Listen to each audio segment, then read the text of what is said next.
It's time for Milberger's Gardening South Texas, live from Milberger's Landscaping and Nursery at 1604 in Bulverde Road. During the next 2 hours, our experts will help you with your gardening questions when you call 210-308-8867.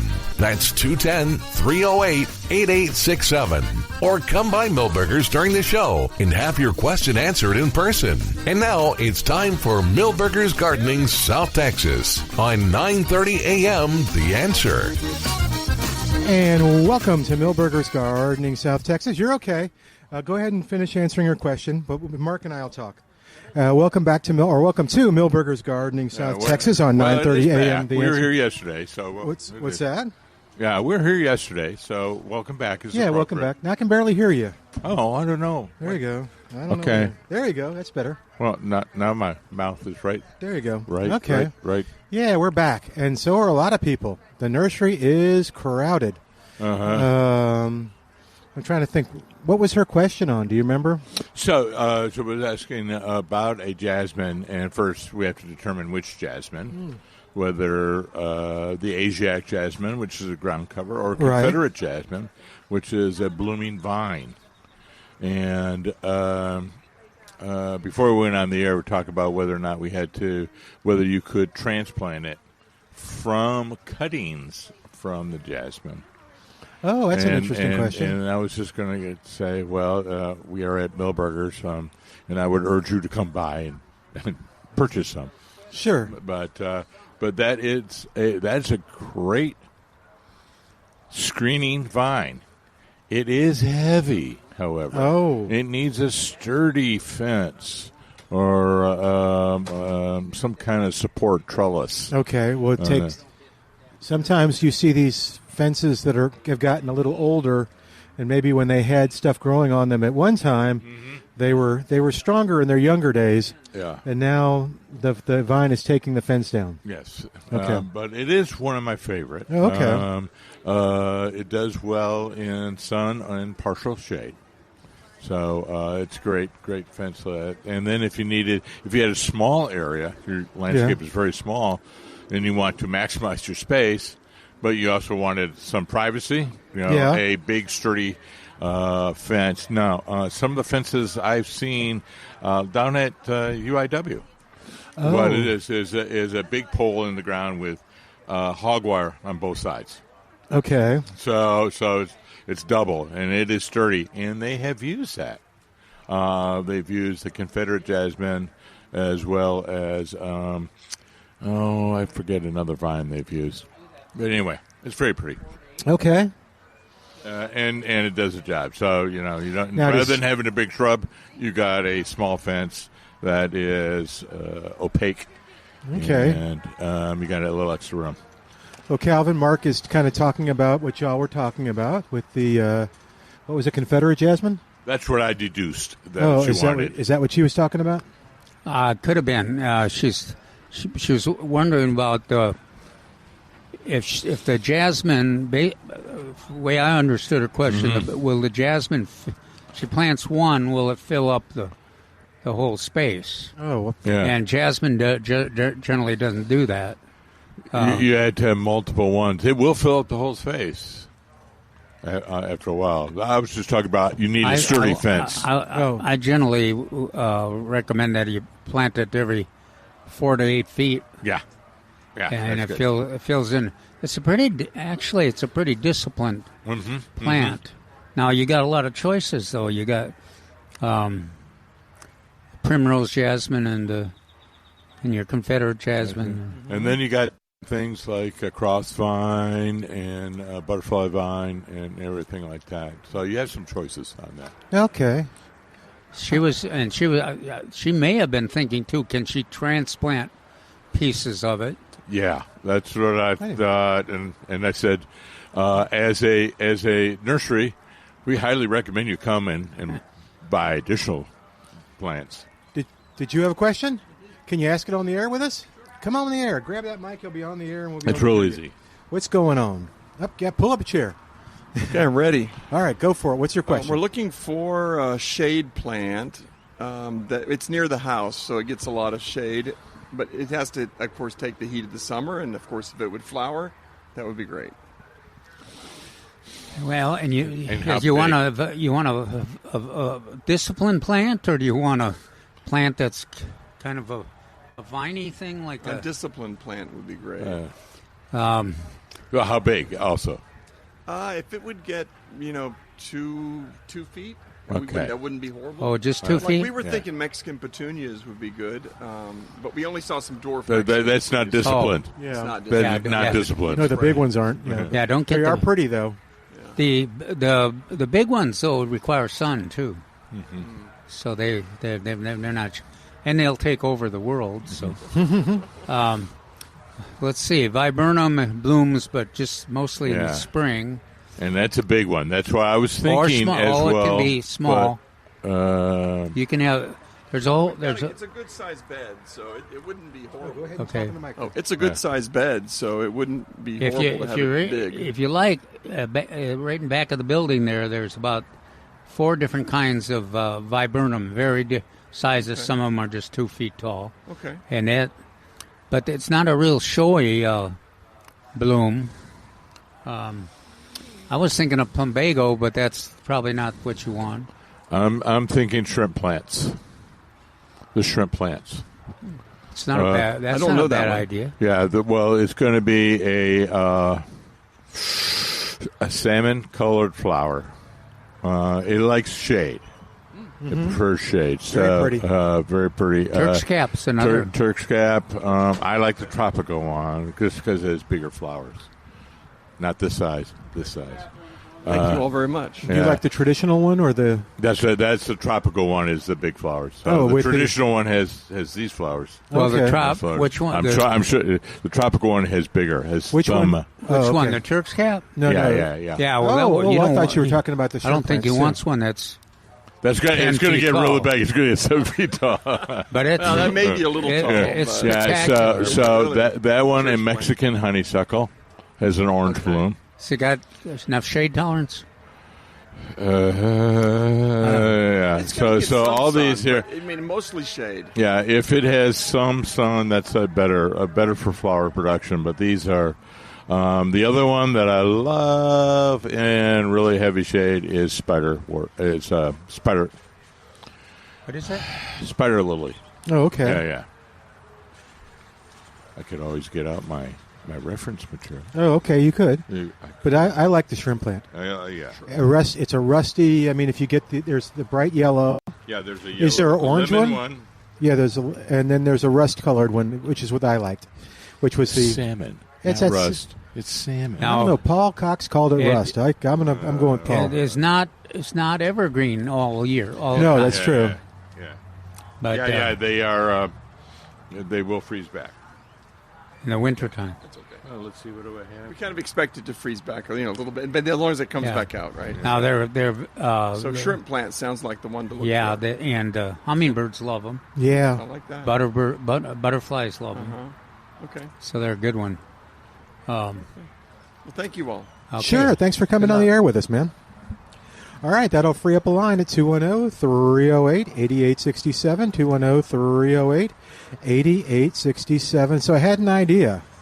Oh, I know that we'll see. Well, where's Trace? He's am I supposed to turn my microphone on and everything? yeah, it'd be helpful. Okay. Yeah, You're on. It'll man. probably work better if I do Oh, that. yes, ma'am. Uh-oh. It looks a lot like my credit card. Oh, you may want that. Thank Thank you. Thank Yeah. you. Yeah. So now Calvin's got a credit card. He's been cleared and approved by the folks here at Milburgers. Well, it may Did you- be spent at capacity. I don't Oh, know. I don't know. But yeah, since today is Texas Independence Day. I read that yesterday. Yeah. I had forgotten about it. Now, when I was with the Texas Forest Service, Oh, we got that day off. did you really? Yeah. Oh, when it was very on a cool. weekday. Yeah, the system would give us that day. Oh, I'm sorry. They'd give us the option. Oh, it was yeah. Later on, it was the option of taking a day off for another day. So I was wondering if y'all wanted to kind of focus on Texas superstar plants. And I meant to bring my. You're supposed to text me when I'm supposed to bring in stuff. So I got the TexasSuperstar.com. Okay. Let's see what I can find. I think we have them for sale here at Milberger's. Oh, a lot of them. I was going to go check it the next break. But anyway, that's great. In the book or the? Yeah, the book. All right. So you want to start off with woody shrubs, annuals, trees, specialty plants, perennials. My Where's my shrimp plant? Is my shrimp plant a Texas superstar? I don't know. Oh, I don't see it. But I was going to say one of the two best trees for this area. I know Lacey's oak is a superstar. Okay, let me look. Yeah, I know. Go. I'm Really? giving you. Who plants Lacey's oak? I don't know. This is a long time ago. It was one of the Lacey first oak ones. is. Okay, what about chinkpin oak? Chinkapin is. What about Monterey? I mean, Mexican white oak? Yeah, Mexican. Yes, it is. Okay. All right. You want to talk about those? Those are all great trees. Now, the Mexican live oak or Mexican white oak is one of the fast-growing trees, which we always recommend. Why does Calvin seem to be kind of I have less impressed with the Lacey oak than... I have a Lacey oak, and do you really? It's about 25 years old. Wow. And it's almost 20 feet tall. That's why I'm like laughing over here. Yeah. Beautiful tree. Okay, beautiful shaped tree. However, it grows extremely slow. Beautiful small oak native to the hill country. Spreading canopy. Has your canopy spread? Well, attractive bluish green foliage. 20, I guess. I feel like 15 feet. I feel like a realtor doing a house sale. Expensive. Okay. Only 500 square feet. Expensive yard. Let's see. It says. It doesn't say whether oak wilt hits it. No, or it is resist. It's a matter of controversy or controversy. Okay. It's a white oak. It's a white oak. However, some folks out there say it gets it, and I'm like, no. In rare circumstances, maybe, but it's a white oak. Okay. So let's see. So hold on. I closed it down. So the other ones. I'm wondering how. Yeah. The other two that are mentioned are also white oaks, and that's probably the reason why they are superstars. Or oak wilt resistant? Yeah. Is that what you said? Okay. You want to guess another one? True or false? Shantung maple. True. But there's a movement afoot to maybe take it off. Take it off. Ooh, wow. What did it do? It didn't perform. Died. Wow. Okay. It's dead. No, it's not. Okay. Yes. It's no more. What do they mean by deciduous holly? Is that a variety or just all deciduous holly? No, it's possum haw. Possum haw? Yeah. Okay. Let's see what its scientific name is. Ilea decidua. Basham's party pink crepe myrtle? Man, we talked about that the other day. Yes, we did. Yeah. That's the tallest crepe myrtle and one of the fastest growing. But it will get to 35 feet. And you want to guess? Let's see. We've hit all of them except one. Do you want to guess which the one is? Calvin. Right. Which one tree didn't we hit that is actually a Texas superstar?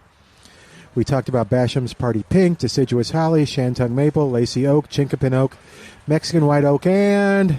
Well, I suspect it's live oak, huh? No. Redbud? No. I'm sorry. Citrus? Chinese pistache. Oh. Is there another movement to kick it out too? Wait a minute. We're going to... Ooh. Oh, do we not like Chinese pistache? Well, the problem is now it's been identified as a invasive plant. Oh, really? Oh.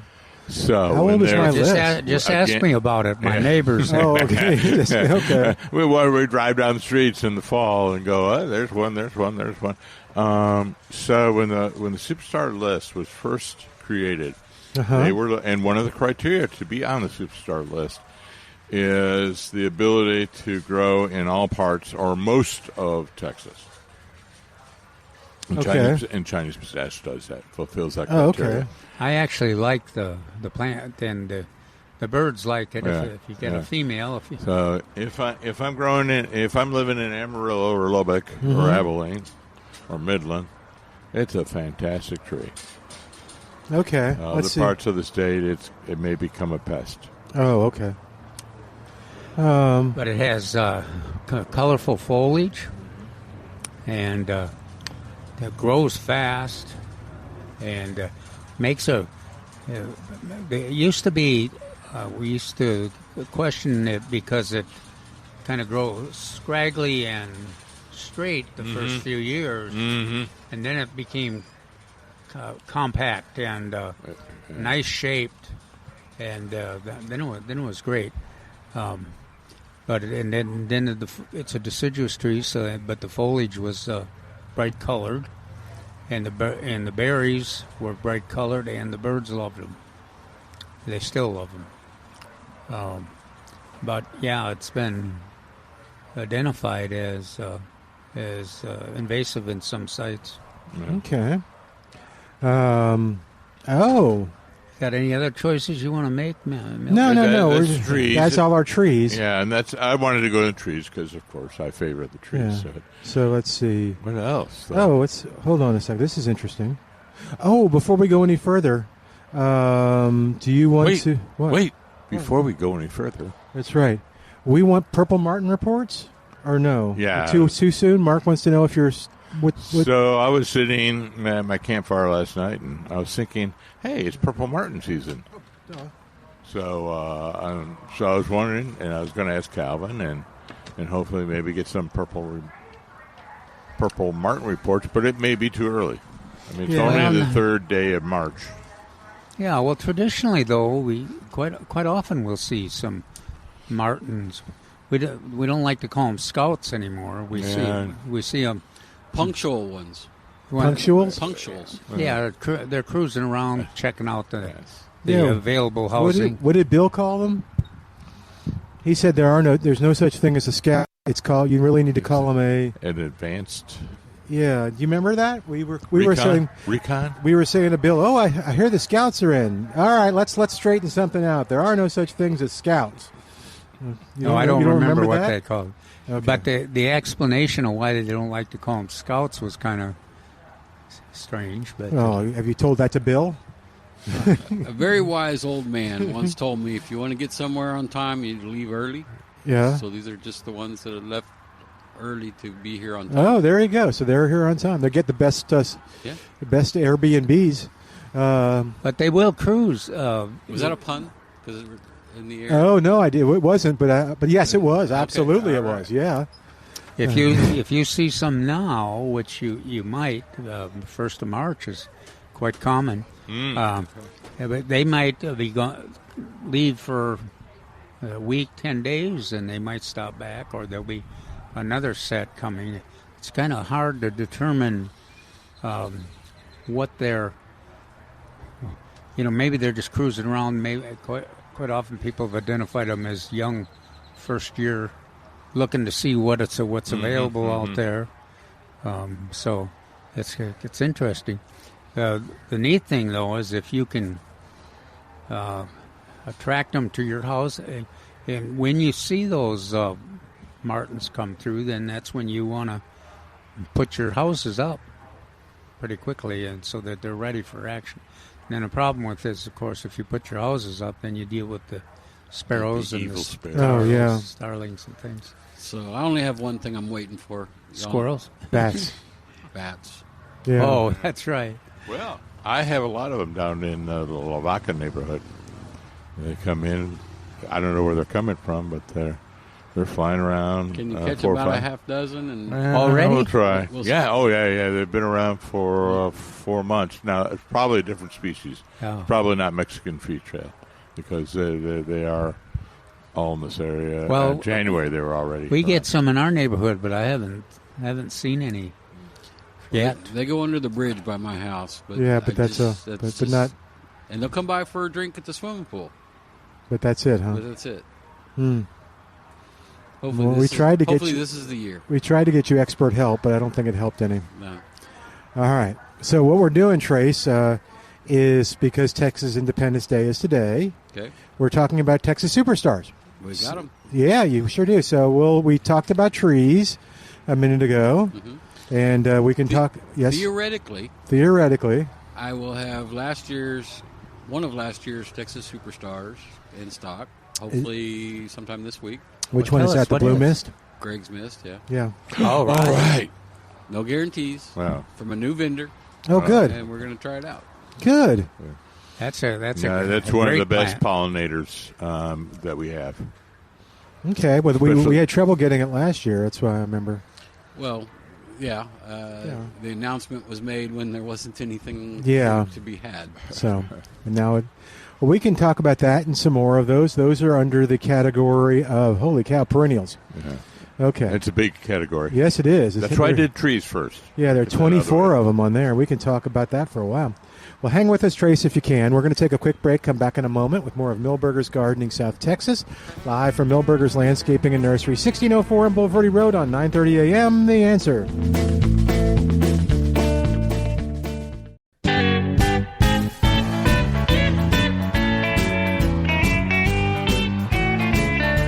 And welcome back to Milberger's Gardening South Texas on 9:30 a.m. The Answer.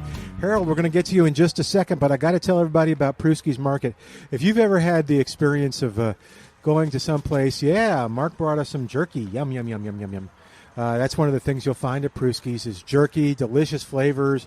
But if you're looking for outstanding quality meats that taste good, that are cut to your specifications, that are perfect for grilling, that your family will absolutely love. And you'll notice the difference. That's what Edmund talks about, where customers come in and they say, man, I was here last time for the first time, and that poultry, that chicken, man, it's got a lot of flavor. That's great. So, or the beef, the Anta beef, which is the all-natural beef with no growth hormones and no antibiotics. Or it's the sausages like the, we have the potato sausage that Calvin likes. And I like too. It's good. Texas-flavored Swedish sausage. sausage. Texas Swedish. Those Texas Swedes. It's a worthy topic. Call it Texas Swedish now that it's Independence Day. Oh, okay. And the Kosciuszko. I just like to do that because Mark gets upset. Sausage, which is real good. You have the poultry, like I mentioned. You've got rabbit. You've got all kinds of stuff. Outstanding service. Go by and visit them if you're going to do some. I mean, this weather is grilling weather. It's nice and cool. You get out there. We got a nice breeze. So get out there first at Prusky's Market, 10140 Highway 87 in Atkins, Texas, between 1604 and 410. You won't be disappointed. You'll absolutely love them. Check them out online, too, at pruskysmeatmarket.com. If you got an event coming up, maybe for Easter. What time do they close on Sunday? They close at 5. 5. So you got to go. Go now. Listen to the show in the car. All right, Harold is going to give us, it's pruskysmeatmarket.com, going to give us a Purple Martin update. Harold, all right. What's going on, man? Oh, doing great. It's a beautiful day today. Yeah. So what's your Purple Martin update? Do you have a house and everything? Oh, I got several. Oh, wow. So, I got my first pair about 3 weeks ago. Huh. They kind of flew in, and it's gradually built, and I probably got already up to 24 pair already established. Gracious. Wow. What? Did you have any problem with the last 3 years? I went from lots of pairs 3 years ago, and now, like last year, I didn't have any. Really? Yeah, no, I might actually have grown. I've had to put up in the last 3 to 4 years. I've actually had to increase my housing. Now, I've been looking for solutions, and the reason that I have that I can only find is my trees have gotten much bigger, and my wildflower, the whole 2 acres of the wildflowers got very very tall, and I've had wonderful luck with a lot of the bird species that like the thickets, but purple martins don't seem to be into thickets. They're into open lanes and mowed grasses. Yeah, I got about 30 acres of field that are right behind me where I got these 5 units that I've got established. So there's plenty of field open. There's no trees within probably 50 feet or further from the housing. So That's cool. How many houses do you have? I actually have 1, 2, 3, 4. I got five different sets. I have some of the old aluminum housing that you can actually lower down, and then I got some of the ones that look like what's that other type? I can't think of the name.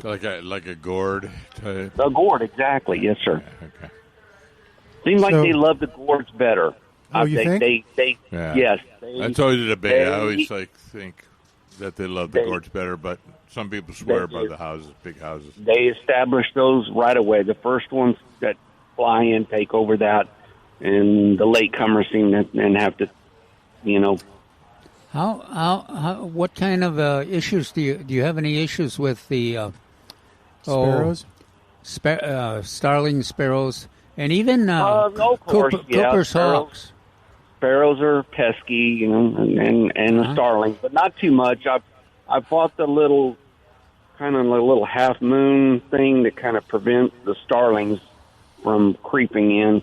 It kind of cuts the doorway down, and that keeps the starlings really out. But sparrows, they're tiny enough to still slip through.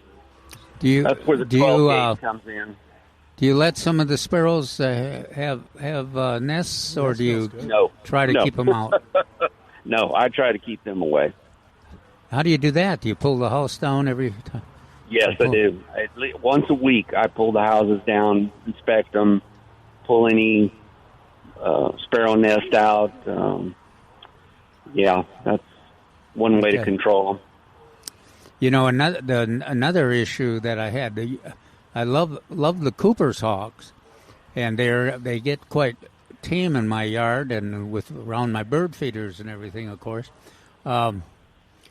But they also they don't seem to be very successful at it. But they also make some raids. They used to make some raids on the martin houses. Do you ever see them? In that situation? They do try to fight and take over the martin nest. Starlings are terrible about that as well. They'll actually run martins out. But I try to watch that closely. Yeah, I've seen. Y'all, go ahead. Now, are you able to lower them and inspect them as well? Yes, I am. And the ones I'm attempting to get back and open up my landscape more.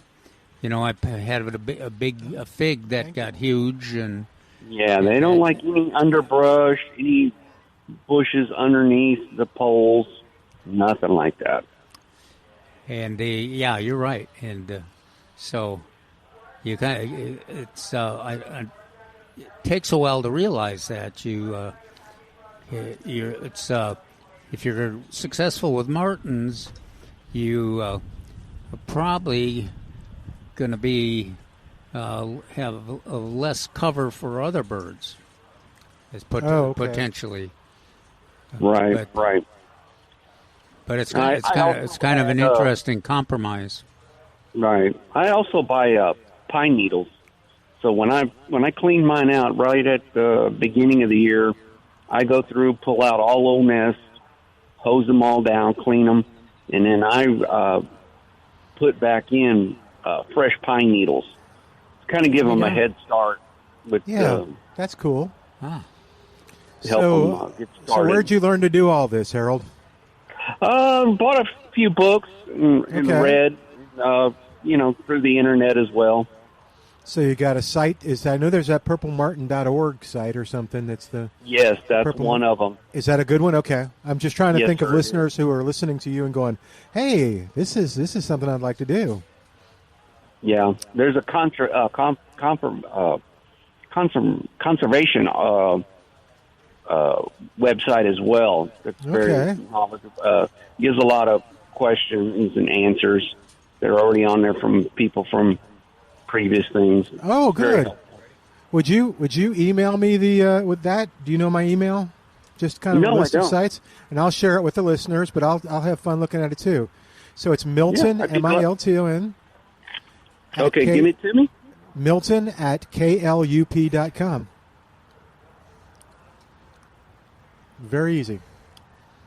That's great information, Harold. Yeah, Thank it really you. was, Harold. That's great. Thank you for doing that for the listeners and for us You're welcome. too. Not a You bet, problem. man. Thanks, man. All right, y'all have a great day. Thank you. You too. Bye-bye. Bye-bye. Bye-bye. All right, 210-308-8867. Grab that microphone, bread maker. Here I am. What's going on, Pat? Pat, right? Yep. yes, it's Yeah, Pat. Yes.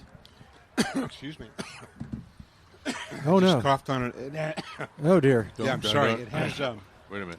it's Mediterranean bread. Okay. Yeah. There's Mediterranean. some lovely fruits. It has Greek olives. It Uh-huh. has Spanish olives. It has Italian olive oil, and then it has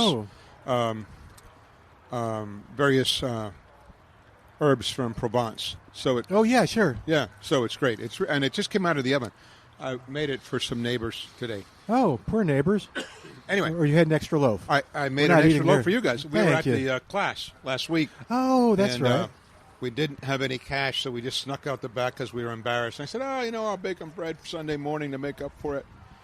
Anyway, this Okay. is in return for that nice class you had on. I appreciate it. Thank you. Yeah. Are tomatoes. you a milkweed buff?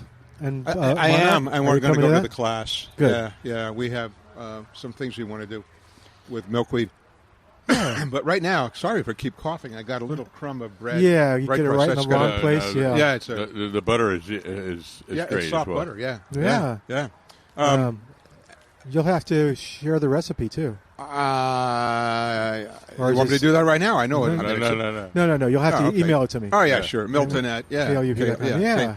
Anyway, trees. I talked to you before. We have Right. that stretch 180 feet, and we already excavated down 2 feet with an excavator. I just put the native soil back in. The only thing I did was remove the big rocks, not every rock, of course.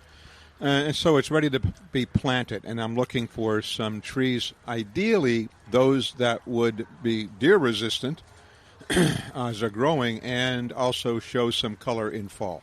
So that's the question. And Well, the deer resistant is very tough. You almost in some on every neighborhoods. species you'll have to protect them with a fence. I can do that. You want to finish chewing, there, B? So I'll get you. Our standard one. How tall do you want? We back up against Natural Bridge Caverns, Yeah. so we have nothing but wide open spaces. Okay.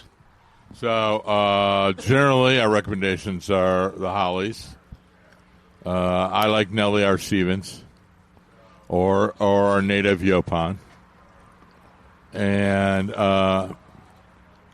Texas mountain laurel, and then Xylosma. What's Which the is last one? Xylosma, like xylophone. XY Losma.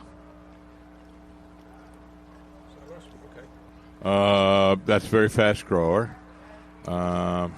Evergreen. Evergreen. I'm hesitating on the deer resistance. I don't think I've ever had that call into question because lots of times it's a urban plant. So I'm like, but the hollies. I don't think the deer do eat it. Yeah. But I don't they either. would- But I had to hesitate going. They I will don't know. rub on Right. all those that Yes. you mentioned. Texas mountain laurel, even. Yeah, I like the mountain laurel. I like a combination. In other words, I like a combination, not just one plant.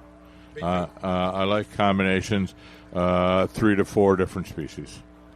So Now, what about trees? I don't Trees. want to do oak trees because we've got plenty of Right. century oaks on the property.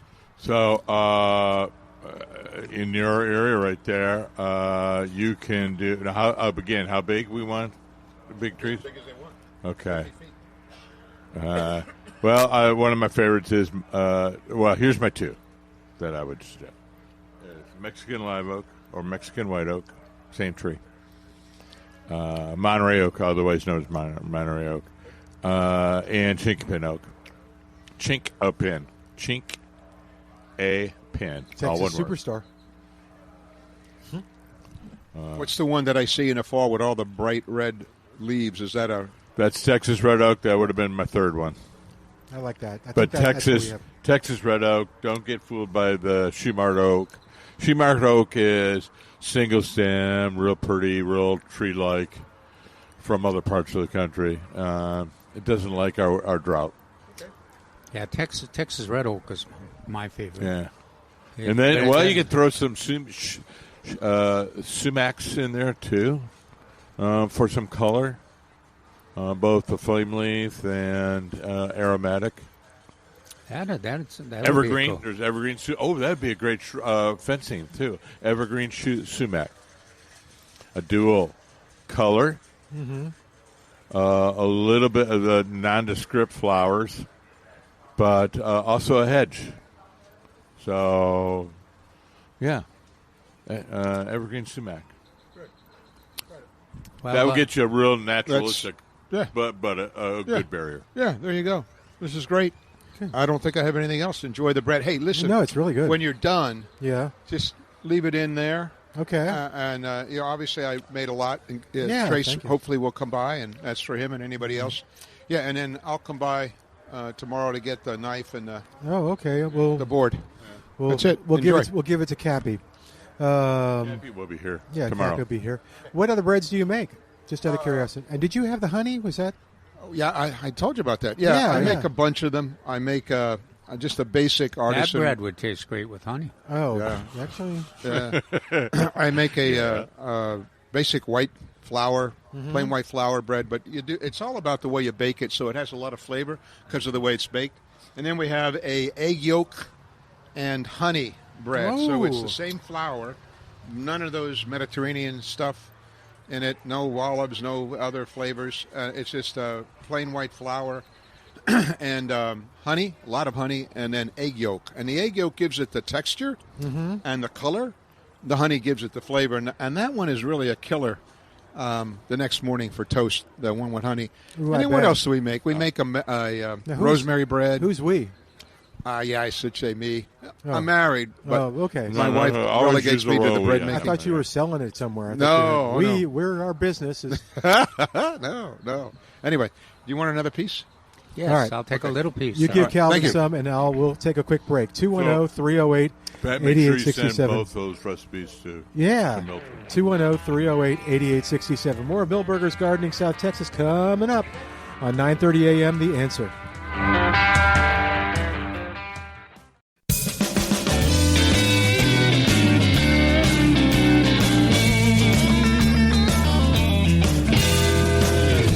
Welcome back to Milberger's Gardening South Texas on 9:30 a.m. The Answers. We have the nicest listeners. 210-308-8867. 210-308-8867. The number to call to be a part of today's show. Maybe you've got a question. Maybe you want to talk about purple martins. We're okay on either one of those. That was neat with Harold and all his tips and advice and stuff. Harold seems to know what he's doing. And he kind of confirmed my suspicions about the density of the trees and all the brush and everything. It kind of sneaks up on you, I guess. Yeah, that makes sense. But your point was good too. That if you clear all that out, then you may lose other birds. Yeah, but and you and I had some real success with wildflowers, and the martins. That would not be their favorite ground cover. They like nice mowed areas, golf courses, or edges of water. There was a man, he has since moved and took his purple martin houses with him, but he had 2 purple martin houses in the front of the house. And you'd go walk the dog, and oh man, that was the loudest part of the neighborhood. Those martins are loud and proud. I mean, they are squawking. But it was fun watching them. That's right, and they get used to people and yeah, I was wondering about that. kind of communicating with them, and yeah, we recognize you, and go ahead and walk by our house, but we're in charge, So Yeah. But that was cool that he called in. yeah, that was a good report. And we need any other reports on that too. That'll be good to do. Plus, too, as soon as he gets me the website names, I'll look for them in just a second. I will talk to you about them next week and kind of share those, because there are some good sites. Some of our listeners have called us before with those websites too, which is great. All right, 210-308-8867, 210-308-8867. Do you want to focus again on this Texas Independence Day on other Texas superstars? Yeah. All right, let's see. I think there's some unusual ones. There's the specialty plants. Is that what you mean? Yeah.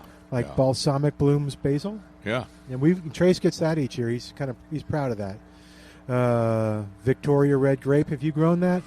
No. I know that we were kind of proud. Ooh, the Natchez blackberry. That's one of those. Have you grown Natchez blackberries? Actually, I have. I think a few years ago. Yeah. How'd they do? Is that one of the thornless? I think it is. I'm gonna I look and see. can't remember whether Kiowa or Natchez, but I think Natchez is. Yeah, it wasn't. No, Kyle was a good one, I think. Yeah. But the problem. A thornless cultivar released by the University of Arkansas. Yeah, I had a little problem with it because it had a tendency to be a late producer, and after 2 or 3 years, it got Later and later. deadline. Yeah, the deadlines with it replacing foliage and reblooming and everything meant that the production dropped way off. So that's another. If somebody has grown those thornless and didn't have that problem, that would be interesting to hear that report. It's biennial. Yes. So it's got fruit every year, but you have to manage it. Yeah. Okay. Yes. So you have to get rid of the old canes and the new canes, and you got to be real consistent on that. Okay. Suggested uses: container patio plant or fruit-producing accent bed in the landscape. To maintain health and vigor, some of the fruit should be removed each growing season. Too much fruit can cause subsequent prima canes. Prima?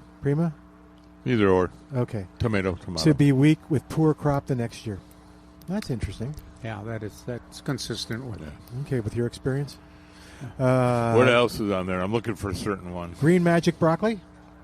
Were you looking for that? No, not that one. But that is what we have here, and we have some transplants ready to go. Yeah. Lovely segue. Thank you, sir. Sure. It was an accident, but okay, I'll take.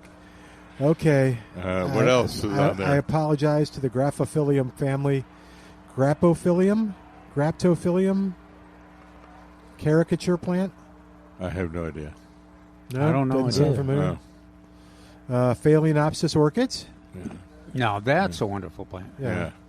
You want to hear more about Graptophillium? Yeah. I'm looking for a small tree in the citrus family. Well, we have Satsuma mandarins. There we go. That's the one I'm looking for. Orange frost Satsuma. Yeah. And Arctic frost Satsuma. Yeah. And those are Texas superstars. Mm-hmm. And because they're the most cold tolerant. Oh, yeah. Are they still available? Do we have them? Well, so. I have one that was given to me by the Master Gardeners. Oh, how nice. But your point is well taken. Kind of hard to find out there. We'll have to ask Trace about those. Basket of fire peppers. We've had those before. New Mex Twilight ornamental peppers. And purple flash ornamental peppers. Yeah. These are all Texas superstars. Yeah. Is that last one chili pekin or a pepper or what is that? Let's look at the description. Trace, we're talking about purple flash ornamental pepper. I think that was Texas Superstar a few years back. Yeah, it is. An exotic-looking ornamental pepper with leaves that are almost black and overlaid with splashes of dark purple and white. The fruit are small and secondary to the foliage for display. Okay, so have we had them? Or is that one of the ones that we do? Well, so they normally color up fruit-wise for fall. So we wouldn't get Will it we for have some in spring? I'm sure we will. I know we have some peppers now. Not too many. No, I know, but we have a few. We have some banana peppers out there. Yeah. We have some jalapeno, some I don't know what other ones. So there's more coming. Okay. If you want a pepper, I love people to show up today, but the selection is slim. Okay. So next week will be okay. Next week will be better, although I still wouldn't plant them in the ground yet. Yeah, that's what Calvin was saying yesterday. Theoretically, I'm going to have 4 varieties of super hot peppers coming in this week. Which? Oh, okay. Do you want to? I don't remember. Okay. But I remember there was 4 of them. I think Trinidad was one, and Ghost was one. Oh, okay. Oh, the Trinidad's hot. It's in. What was the Reaper? one that the guy came in? We That was talked Reaper. to you, the Carolina Reaper. That might be one of them. No. My memory's slipping in my old age.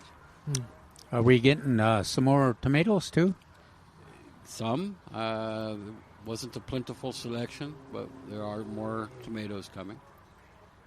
You don't The recall which. The only one that sticks in my head was Amelia, Celebrity, and Sweet 100. I know there's more, but that's the ones off the top of my head. Oh, which ones? Amelia. Celebrity. Okay. Sweet 100. Sweet 100. It seems like it was a Cherokee Purple and Black Crim. Oh, okay. Odds and ends, but not in any major quantities, just like a flat or two. By the way, I think if I am not mistaken, I missed some more of those. Celebrity is a Texas Superstar. It was, yes. So it was? So is Amelia. Oh. Okay, well, Amelia's not on the list. Well, it's, I should rephrase that. It was a rodeo tomato. Yeah. Rodeo tomato, okay, yeah. A Dwarf Cherry Surprise is a Texas Superstar, according to TexasSuperstar.com. And not available. And not available, yeah. Tycoon. Might be some out there. Okay. But there wasn't more come for this week. Ruby Crush. Also not out there, and there wasn't more available this week. Okay, but it probably was a pretty popular tomato. Yeah, well, we haven't even got to the point where we normally plant them, so I'm sure we'll be getting more of those varieties, plus the ones that Trace mentioned. Help yourself. So I've got a question. I read. I know we talk about how to get the seeds and how to plant them and all that stuff. This may not work for Texas because of the growing season for tomatoes, but this was another thing. Everything on the Internet's got to be real. What they suggested you do was you take your tomato and you cut it into a very thin slice, right? You picturing what I'm doing? Like what you would put on a sandwich? Yep. And you put it in soil and you cover it with a 1/4 inch of soil. And you'll get tomatoes. Plenty of them. Does that work or no? Oh, so you're talking about... So some of the seeds are in yes. the as mucilaginous gelatin. Okay. What it probably works. So that's because how God has planted them for the last good many thousands of years. A tomato falls off the plant. Yeah, and then the seed cannibalizes what's left of the tomato's moisture and stuff like that. So even the edge of the compost pile, quite often they'll do. Oh, okay. But is that recommended? Because when they're going to start coming up, it may not be the same tomato. Oh, it may not be the same tomato? No. Oh, okay. Because cross-pollination, the seeds are all different. Oh, I was thinking more it might not be the right time. Well, that's a possibility, too. But that's how I had my Ruby Crush that's right. My Dwarf Cherry Surprise come back volunteer. last year. And it did taste the same and look the same. Good. But theoretically, something is different. Okay. Don't know what. Well, I don't know. They don't have hybridized, do they? Mark, they don't have a tendency to hybridize tomatoes. No, they will hybridize. Eventually, yeah. But, I know a lot of gardeners just collect their seeds from their favorite variety selection. That's how we select the individual ones, although now we do it with a little CRISPR type type thing and insert genetics. But if it didn't happen, we wouldn't have new varieties all the time. there we go. Better way of saying it. But yes, carefully taking the pollen of one tomato flower and putting it into from the stamen to the stidule. Okay. I've heard stories in South America where most of the seed thing is done. We'll have one greenhouse for one kind of tomato plant. That way, there's no cross. Right. Okay. Huh. Alrighty. Cool. We need to take a quick break. 210. Yeah. Well, there we go. Did he have a question? 210-308-8867. I don't know. All right. Back in a moment with more of Milberger's Gardening South Texas on 9:30 a.m. The Answer.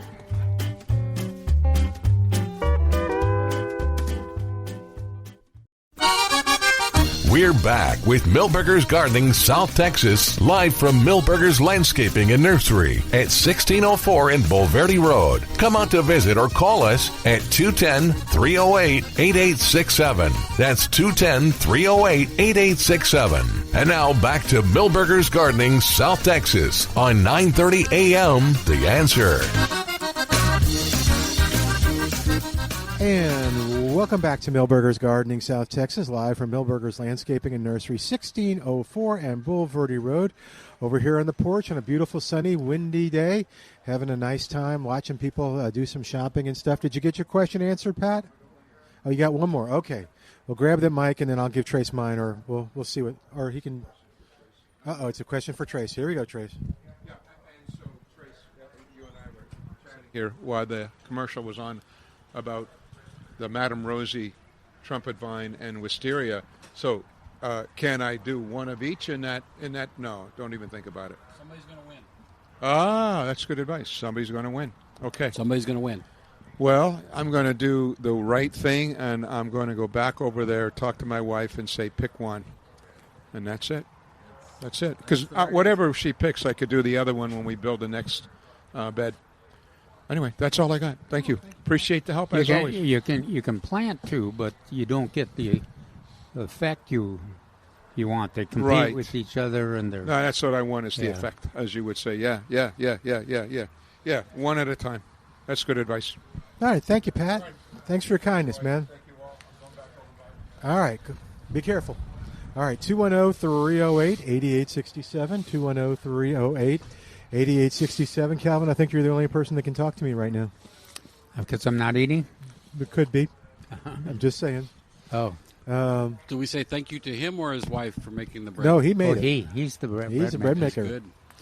All righty. Did you want to keep going on Texas Superstars on this Texas Independence Day?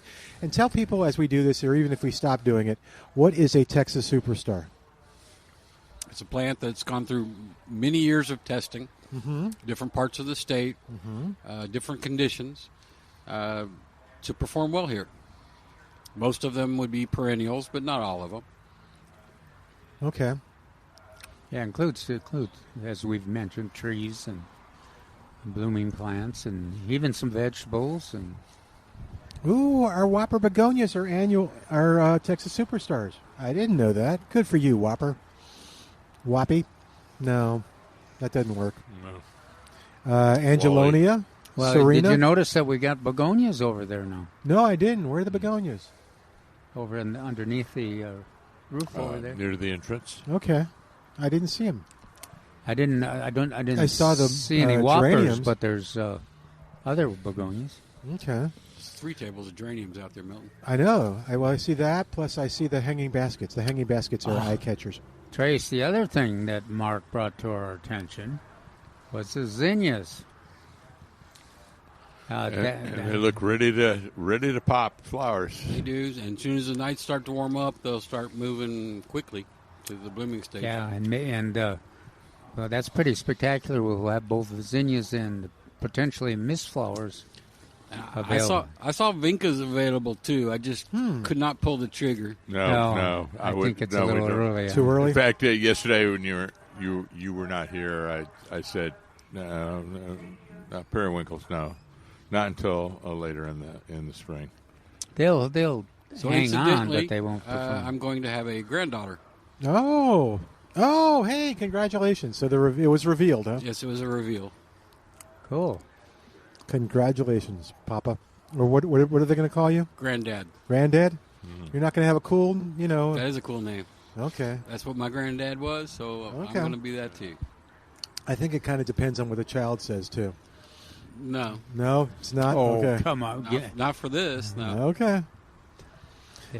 It always depends. Yeah, that grandchild will take over for sure.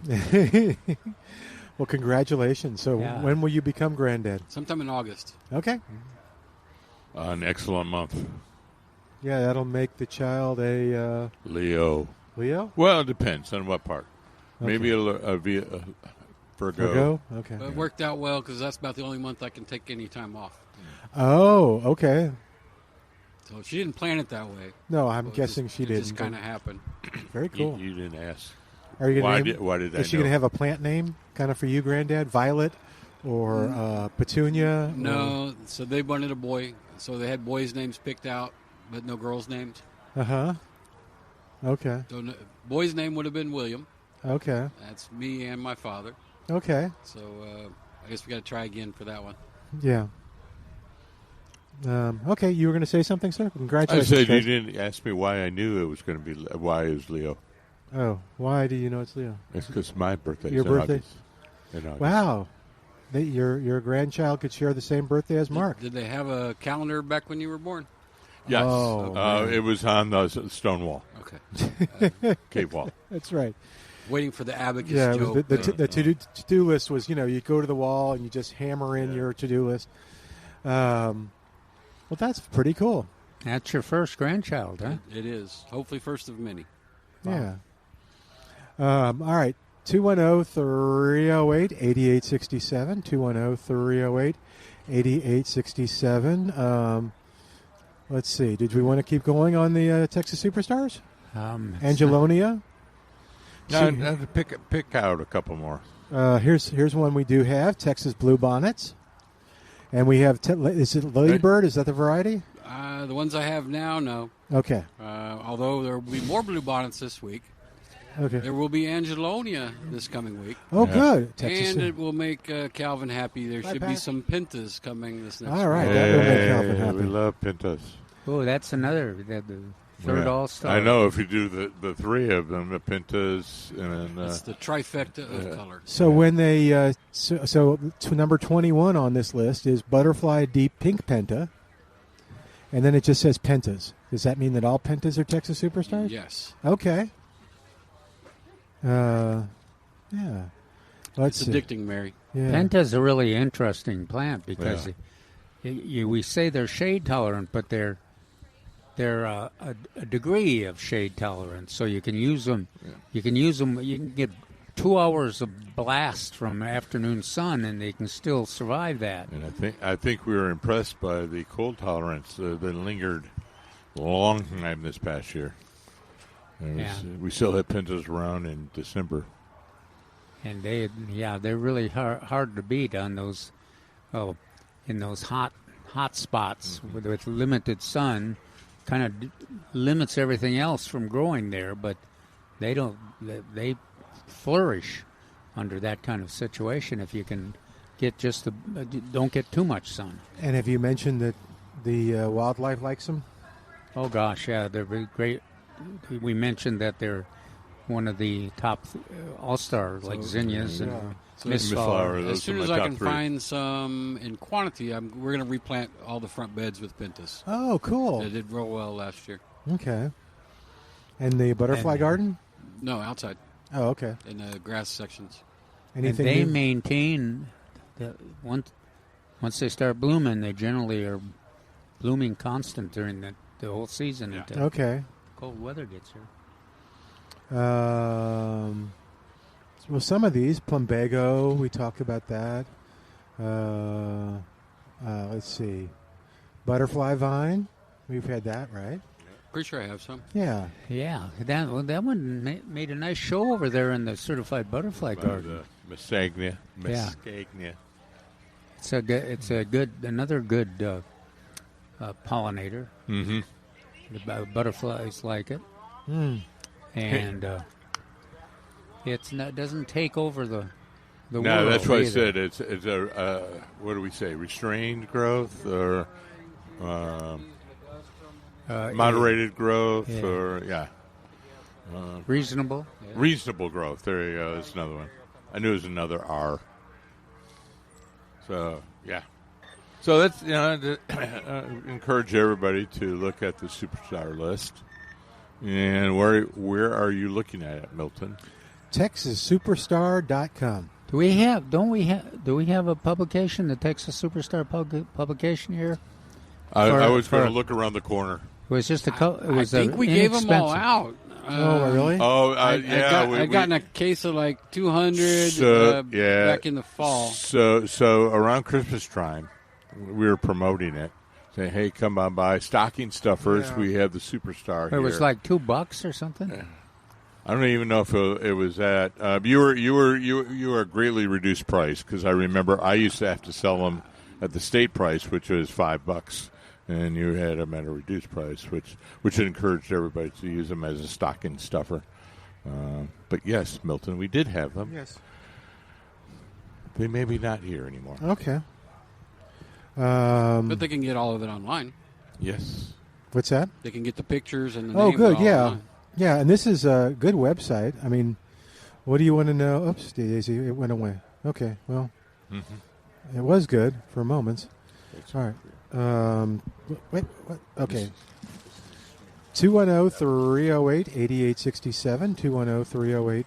210-308-8867. Some of the peppers I know we've had before, too. Okay, I'll bring these up. These are tropical perennials used as annuals. You ready? Oh, this one is not, but I know I don't know if we have any or not. Texas Gold Columbine? Are they? Yeah, we had some around the tree. I know where you're looking at. Oh, okay. Trace is walking to find some. Is it? Okay. Oh, good. Yeah. Oh, which one is that?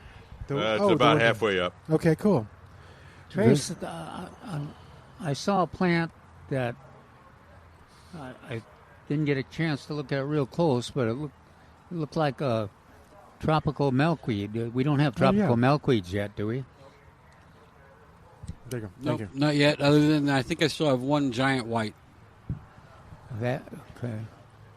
Oh, the one. What do we call that one? Starts with the C. Yeah, but I don't know. We just call it the giant white. Yeah, because I can never remember the scientific name. Well, I've got 4 of them. I'm counting on them to come back after the freeze, like they did last year. They were spectacular. Oh, very cool. We'll have to. Let me look up some and see if I can find that. Do you know the C name? No, Okay. giant white. Just giant white. Okay. Tropical giant white. Yeah, Okay, yeah. I'm looking under that. All right. 210-308-8867. Tropical giant white milkweed. Is that what I'm looking for? That's All right. And its formal name starts with the C. Okay. It's got about 4 syllables. Calotropis, something? Yeah, just, Yeah, what was it? Calotropis? That's it. is Okay. it? Okay, I thought it was a CE. No. But no. Calotropis. All right. Oh, no. The first thing is, why is it bad to plant tropical milkweed? Oh, dear. Well, that's that. I know. That's what you were talking about. As I said during the break, it is a WWE. There's people who say plant it, and there's other people who say never. Let's help Barbara. Well, go ahead. there some research questions whether it doesn't. Well, it may encourage the monarchs to stay in an area rather than complete their migration. It also, because it continues to bloom, it may host parasites. It may also host virus. So there's a lot of unanswered questions about its role and its danger or its contribution to the monarch situation. All right. Barbara's on the line at 210-308-8867. 210-308-8867. What's going on, Barbara? Well, I am getting ready to graft onto some of my existing rootstock of peach trees. And the question I have is, do I wait until the rootstock has leaves, or do I do it before? Say what? She's going to graft under her existing peach tree rootstock. Oh. That root that is in the ground. The trees are in the ground. Yes, You're gonna do a split graft or some other graft on the branches. Yes, sir. Okay. You know, I think you got a lot of choices. But I think I'm trying to remember. Of course, most of us that have peach orchards that grew them commercially. Even we didn't do any of that. Adding to the rootstock. But I think you got the choice. You could go ahead now, just as they're sprouting, or you can wait a little later. You don't have access to any of the literature, or can you go to the computer and just put that down there? You know, when is the best time to group? Yeah.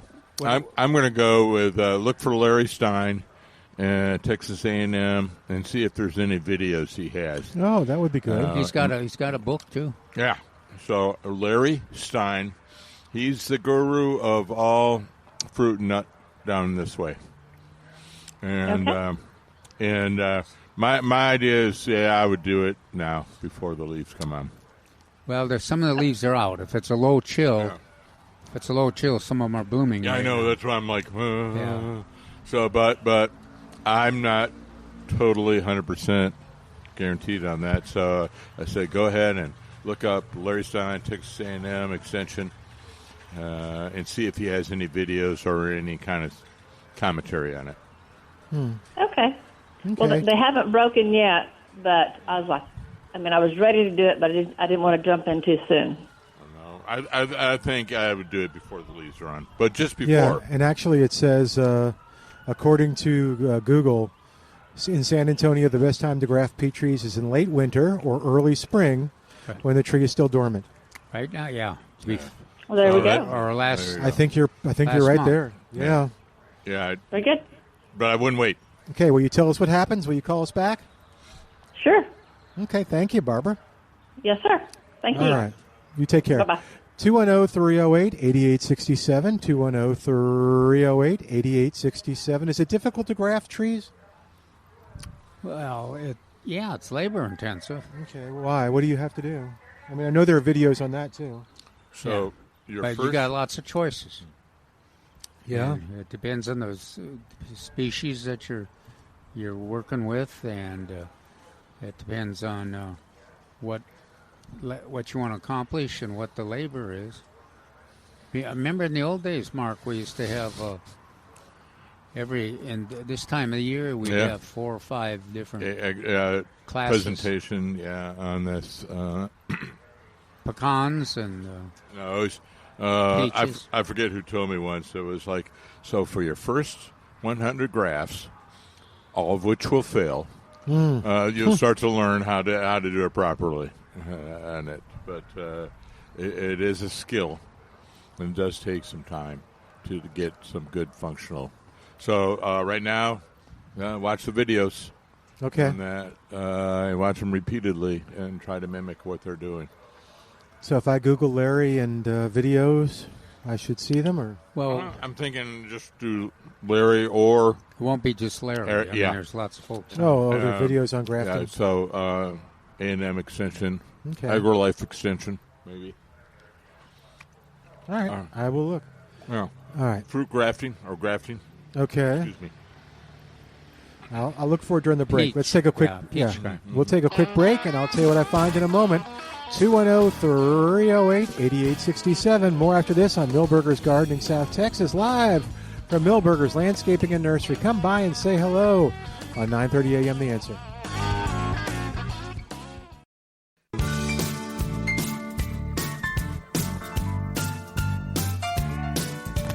Welcome back to Milberger's Gardening, South Texas on 9:30 a.m. The Answer. 210-308-8867. Saying a shout out and a hello to Kanika, who is listening to our show. She's a friend of somebody at the station, and she's a big listener to Milberger's. Kanika, if you got a question, we'd love to help you out with it. Find out what you're doing in the garden. All right, 210-308-8867, 210-308-8867, the number to call. All right, gentlemen, where should we go from here? We can, on Texas Independence Day, we can hit some more Texas superstars, or we can, if there's something else you want to talk about, I'm okay with that too. What you thinking? You want to talk about Is there any plant on that list that you don't know? That I don't know? Yeah. I'm sure there's lots of them. Well, Little Ruby, Alter, Nanthera. That's houseplant, isn't it? Is it a house? No. No. In the long run, it's a Joseph's coat. Oh, okay. So it has real pretty, like burgundy to the foliage and blooms, I believe, white in the fall. Let's see. Firecracker Jatropha. We've had Jatropha before. Yeah, I remember us talking about tropical, red mostly. Yeah, there's some cool stuff on here. Most of them I've heard us talk about them. Let's see. The hibiscus. When would the hibiscus, the tropical, I'm sorry, the perennial hibiscus start coming in? You have some? What's that? We do? Yeah. Okay. What do we got? Well, we have Altheas, which is a deciduous okay. hibiscus. Yeah. And we have some perennial hibiscus that we managed to keep leaves on when it got cold. Oh, okay. Do you remember the variety? No. Okay. They're in front of the greenhouse, though. Are these some of the ones we had late last summer? Yes. Okay. Well, the Altheas, no. These are all new. That's what I meant. All right. James is on the line. Got a honeysuckle question and maybe even a hummingbird question at 210-308-8867. Hey, James, welcome to Milberger's Gardening, South Texas. What's going on? Hey, well, I was listening to the show just Thank a few you. minutes ago. Hello? Yes, sir. I just said thank you. Oh, okay. I thought, okay, you can hear me. I was tending to my honeysuckle that I planted on a trellis late spring, early summer last year. And so I never really fertilized it with anything heavy so it would get established. So I put some 312 on their slow release last night and watered it in this morning. And I was trying to train up the trellis here. And I broke the tip off, one of them, about 6-8 inches or something. Can that root now, if I stick it in perlite or not time of year, or is honeysuckle, can you not propagate it that way? Has it got foliage on it? Yes, it has. Okay, I stuck it over there in perlite pot.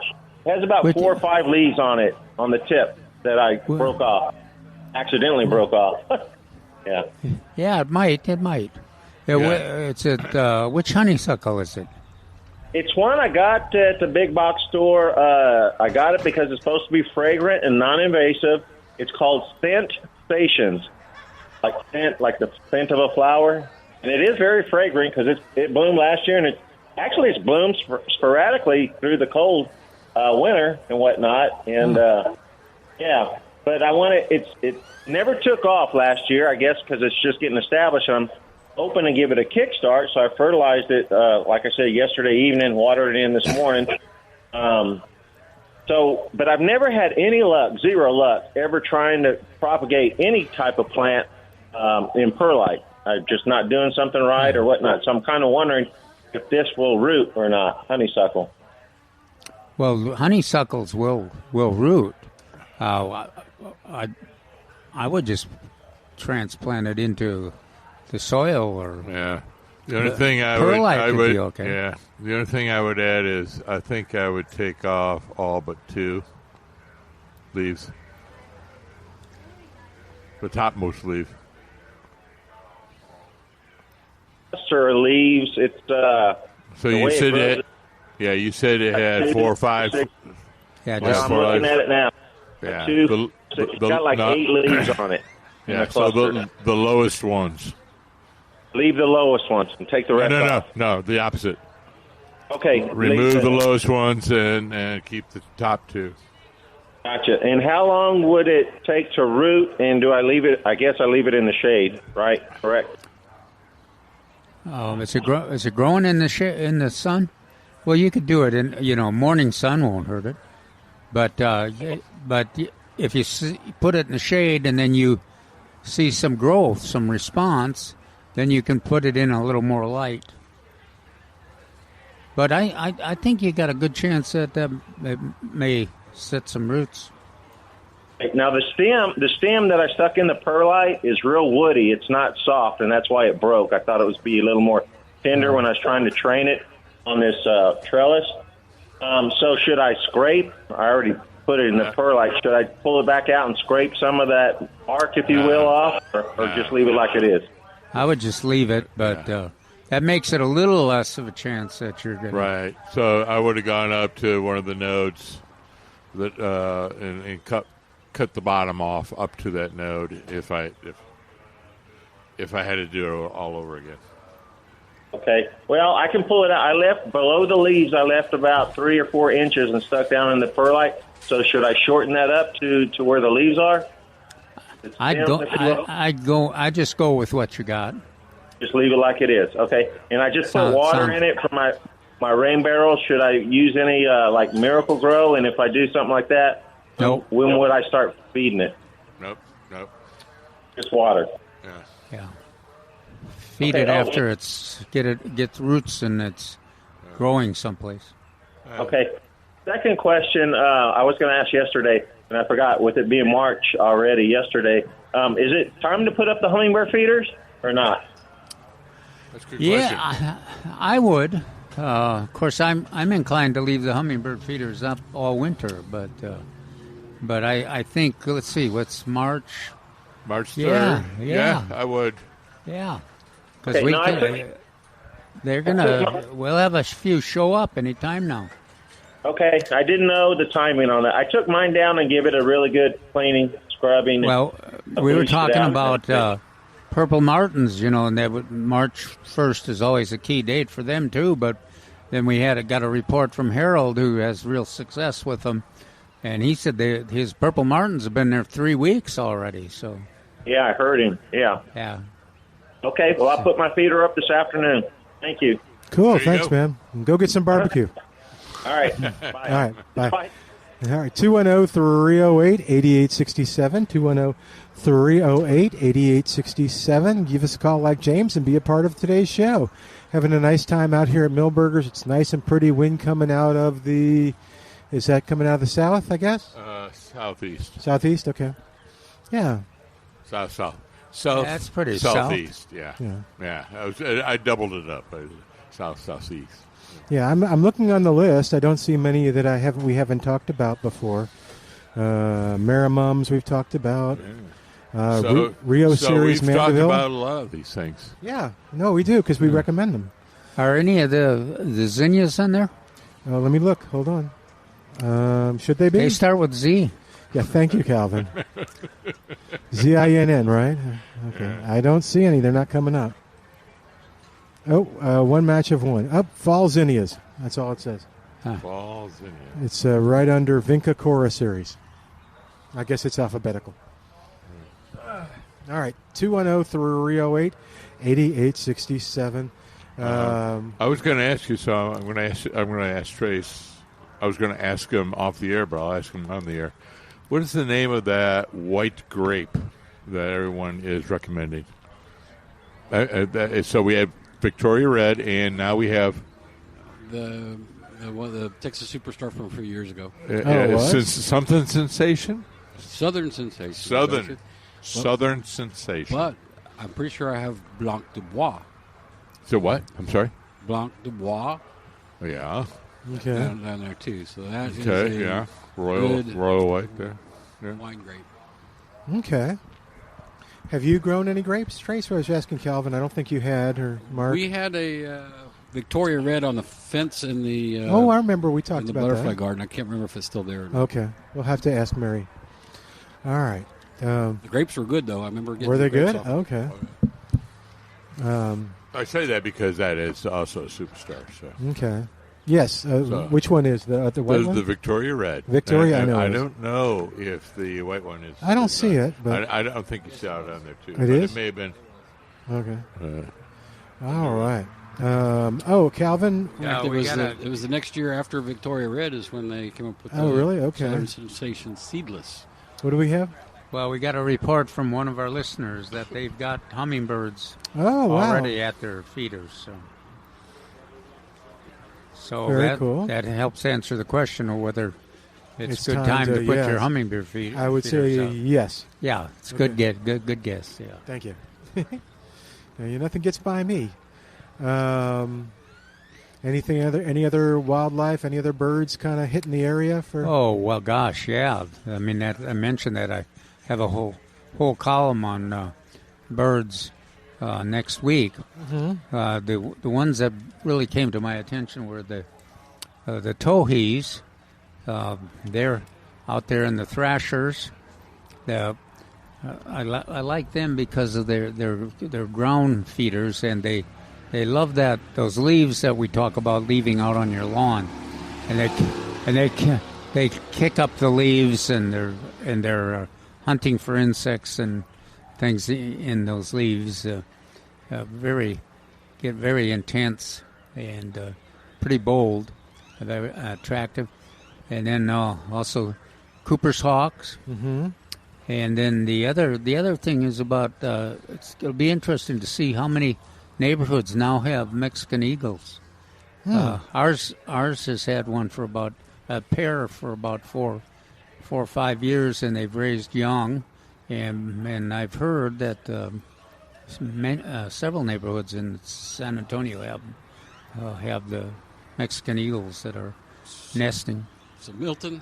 Yes. My question on birds is, which one is it that follows me with the lawnmower and goes to try to find the bugs after I've cut the grass? Oh, the jumps in the lawn and is that the grackles? Mockingbirds do it, mockingbirds for sure. That would have been my guess. Yeah, even cardinals will do that.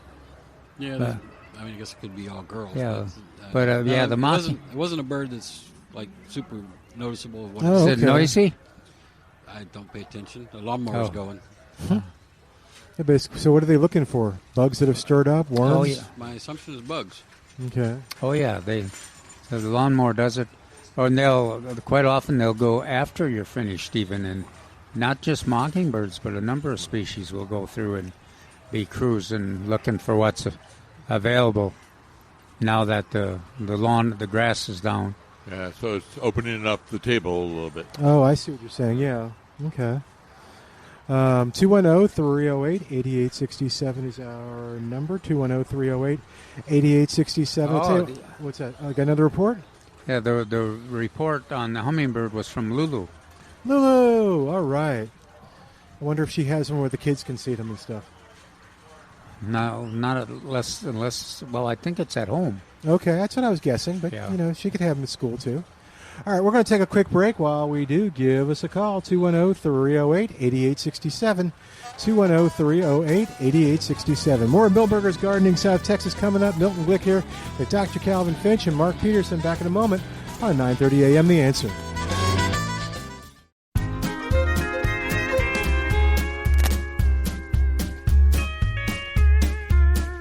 And welcome back to Milberger's Gardening South Texas on 9:30 a.m. The Answer. Our phone number 210-308-8867. Milton Glueck along with Mark Peterson, Dr. Calvin Finch. We got another James on the line. 210-308-8867. What's going on, James? Yeah, wind's blowing out here, man. Good. I mean, it's blowing. Oh, it's okay. The door shut in the pickup truck. Huh. Oh dear. Okay. I hope it's headed your way. It'll get you off the porch. Oh my goodness, it's pretty windy here, although it's not porch blowing off windy. But yeah, what's going on with your cuttings? What you got a question on? Oh, you guys need to get with the program, man. We've been using grow plugs for the last forever for cuttings. You buy them online. You put them in a tray, and you put your cuttings in it, and then they all root. They're called grow plugs or acceleroots. You know, we've been doing that for last 20 years. I'm surprised you guys don't know about it. Well, what do you use them for? I mean, what kind of plants? What do you got?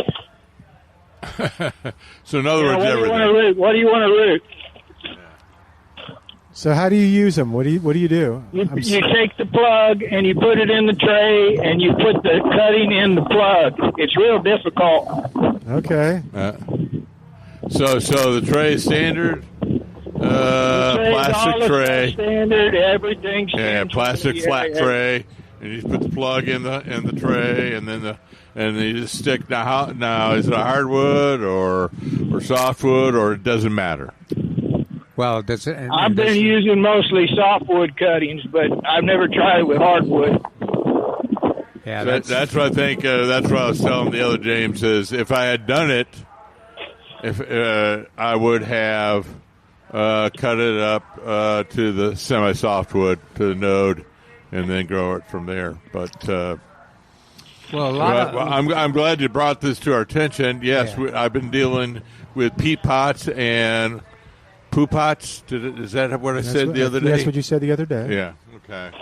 Well, and a lot of gardeners put seedlings into those kind of situations. You put your whole ton of seeds on a flat, and then you take and transplant the single seedlings with a little root into each of those plugs. These are called grow plugs or Accelerate or Rapid Rooter. There's a bunch of them out there, and we've been using them forever. And we're not getting 100%, but we're getting close. Okay, cool. Now you just putting the stem or root in there, and you're not, or are you using any kind of root hormone? It's got it all in there, Mark. Okay. It's one-stop shop, man. Okay. Well, that's good. Well, thank you, James. Yeah. Last question. Where are you getting them? Well, you can get them online. If you got a Google, you can Google. And we'll ask Trace too. Yeah. I bet we got them. Yeah. All right. No. I bet they're in that same location where you got I got the peat pots. Yeah. Cool. All right. Thank you for the tip, sir. Be careful. Okay. Have fun. Thank you, man. All right. 210-308-8867. 210-308-8867. All right. Let's see. What else is going on in the gardening world? It's the 1st of March. Yeah, and I'm looking at Calvin's article. It says This Week in the Garden. And it reminds everybody to apply your pre-emergent herbicides for your crabgrass and sandburrs. Okay. And what you recommend? Crew. What's the other ones? Barricade and Dimension. Yeah. And Gallery. We have Gallery here. Another thing, Mark, the article by Neil.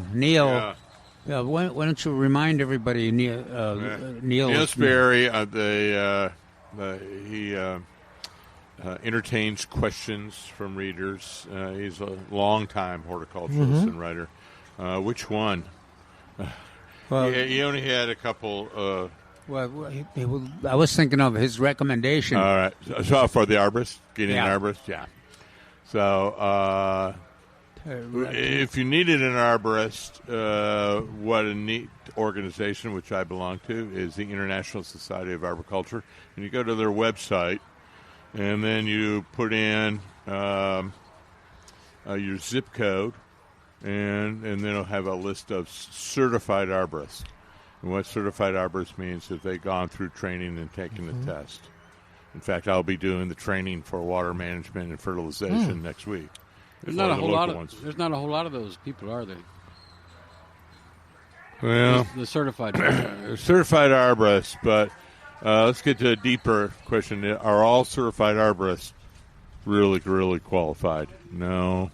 There are some other requirements that I personally put on and tell people about that. But belonging to organizations, contracts, doing what you say, and you have insurance. And have insurance. That's the bottom line: is make sure they have insurance and are bonded. And then here in San Antonio, they have to be licensed. registered with the city. Mm-hmm. Absolutely. So anyway, it was good, and he has a lot of questions on that, and Neil tells people to go to the local or the International Society of Agriculture because they maintain a national list. Or they could call us. Yep. And over the years, I developed a whole list because I worked for public agencies, and I could never give just one. Neil mentions it because of before you take a big tree out, those trees are a very important part of the value of your landscape, plus they're very the beauty expensive, of your neighborhood. Yes, yeah. So it's both the intrinsic value and extrinsic value. It's money. It's a lot of money to maintain, and if you have to remove that tree. Mm-hmm. So you want to do it. You want to make sure you're spending your money wisely. And you don't always.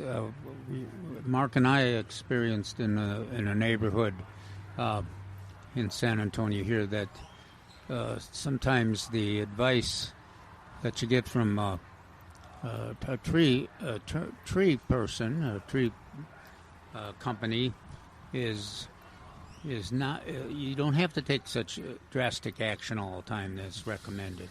You can make a pretty reasonable decision. You can take some minor actions and protect the tree, and also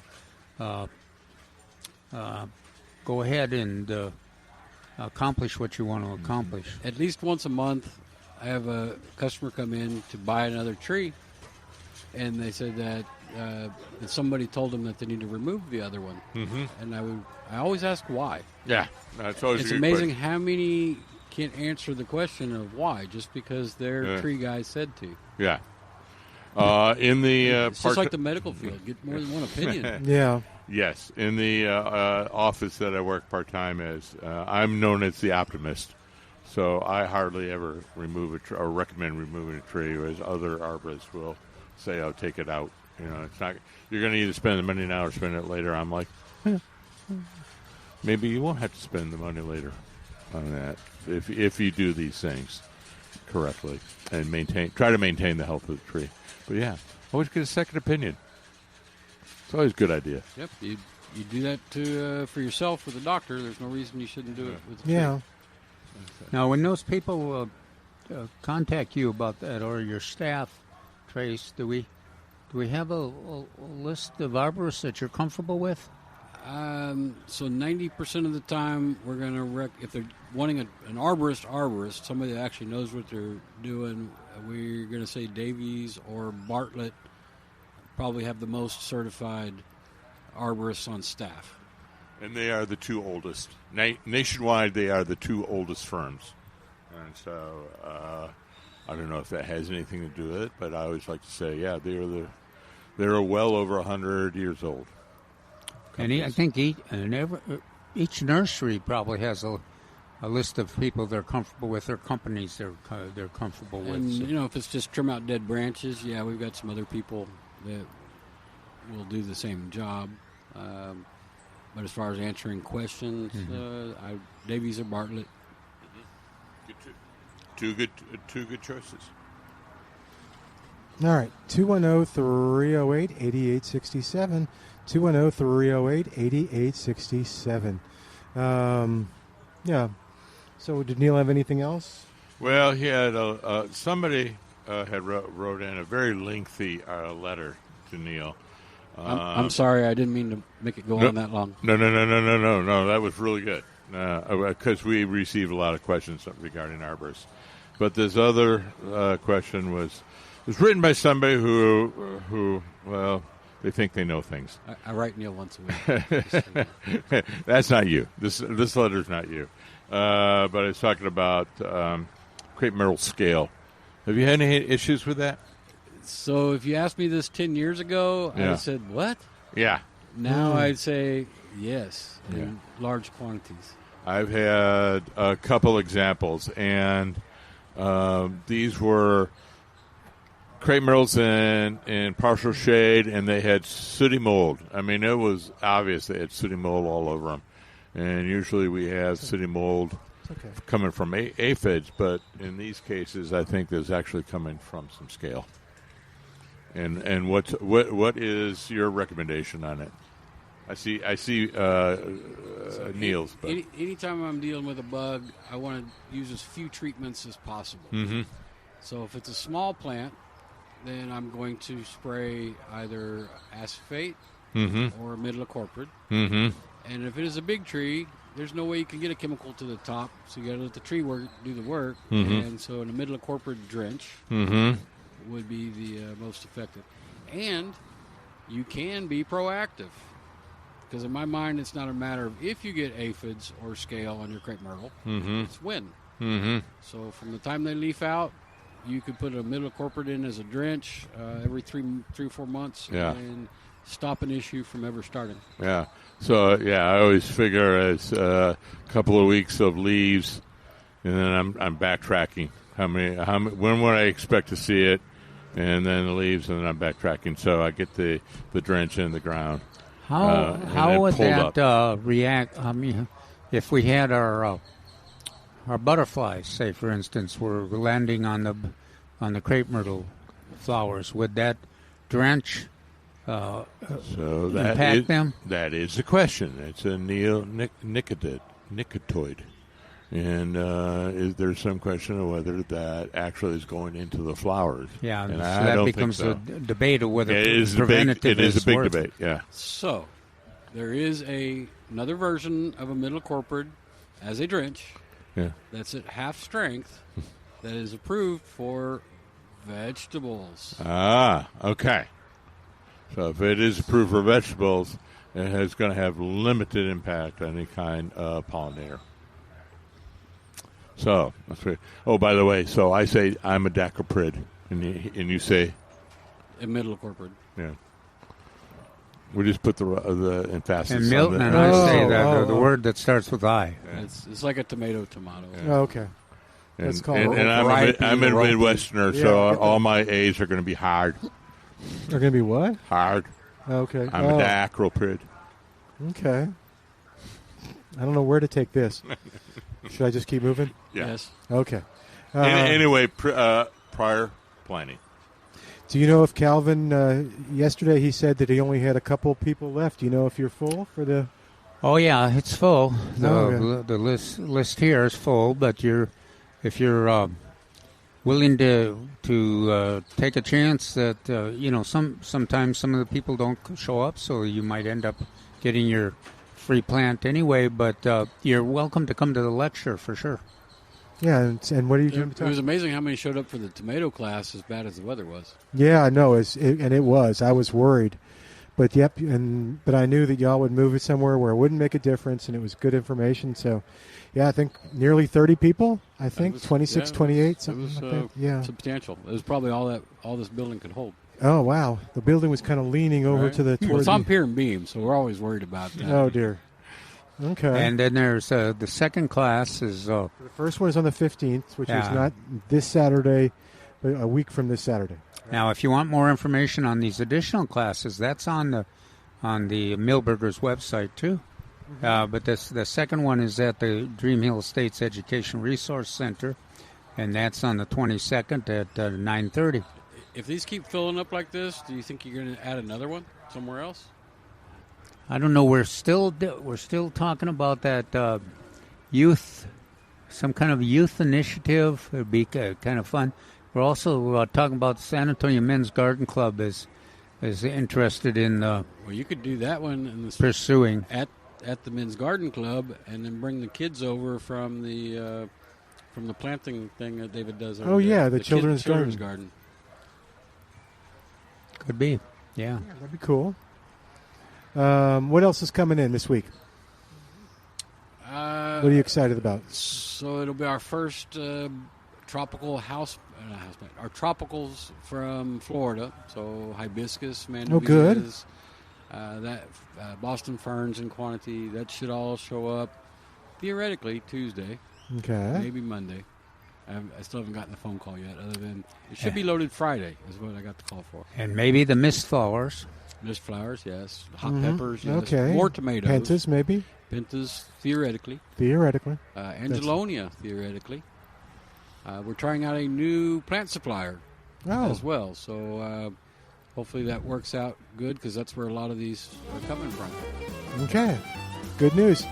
And don't forget, if you're looking for something and you can call 210-497-3760. If they don't have it, you get on the wish list and they'll call you when it comes in. That's 210-497-3760. We'll say goodbye for today on behalf of Trace, Mark, and Calvin. I'm Milton Glueck. Thanks to Al for doing a great job. Thanks to you for listening on 9:30 a.m. The Answer.